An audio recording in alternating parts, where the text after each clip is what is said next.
Good morning. It's the 15th of December 2025, halfway through December, in the last 2 weeks of 2025. What an amazing year it's been. And yesterday was a tragic day in Bondi Beach, Australia. I've been there myself, I know it well. And 15 people lost their lives.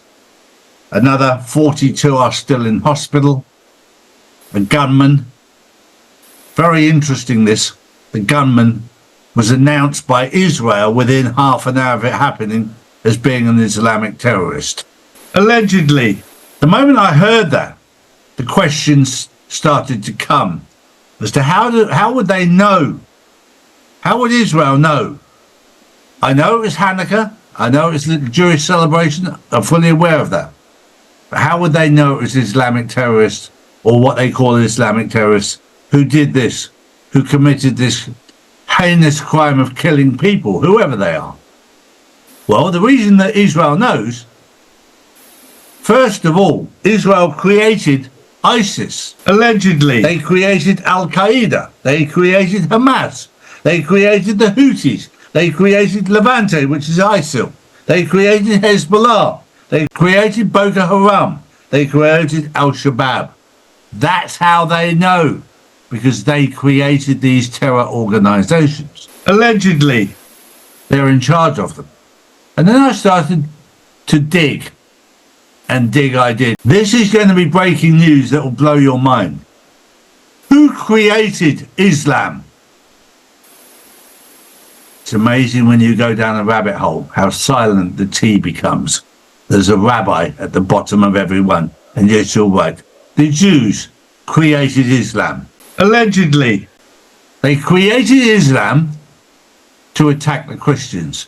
Allegedly, and to attack themselves, to get sympathy.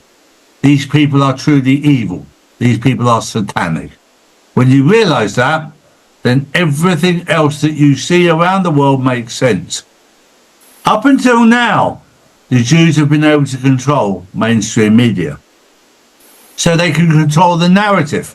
They can stop you finding out this stuff. But obviously nowadays, with platforms like our own and many others, we can get the truth out to you, whether they like it or not. Good morning, Paul. Good morning, Drew. Good morning, Charlie. Hello, everybody. Well, straight into my first story.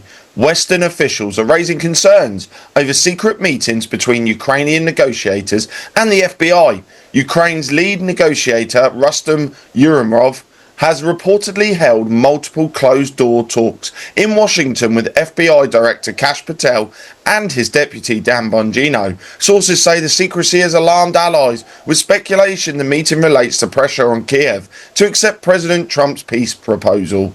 Well, Charlie, I think we're seeing Trump definitely sending his people in now, aren't we?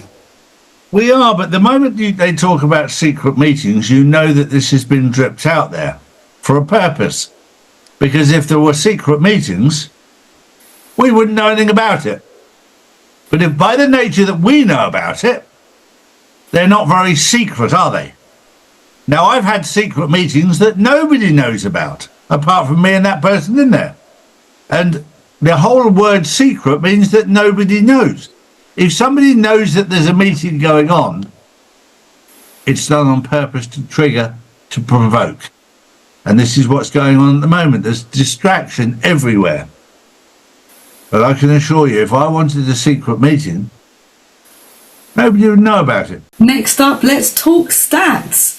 New estimates from 2023 show wide differences in how countries police online speech. The United Kingdom leads with over 12,000 arrests linked to online comments, far more than any country. Second, that is Belarus, follows with about 6,200, Germany 3,500, and China with roughly 1,500, Turkey 500, Russia 400, and the lowest is, drumroll, United States with 50.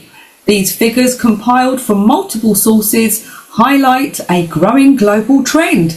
In simple terms, people are being arrested for what they post online, and some countries, especially the UK, do this far more than others. Well, the worst part about that is the fact that there are real criminals that are being set free.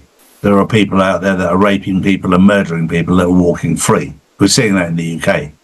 And there are people going to prison for a tweet or for a retweet.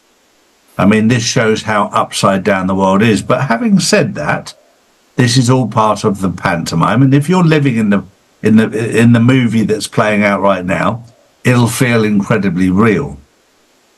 But people have to see it to believe it. The sad thing for me is that people do see it, they do believe it, but they still do nothing about it.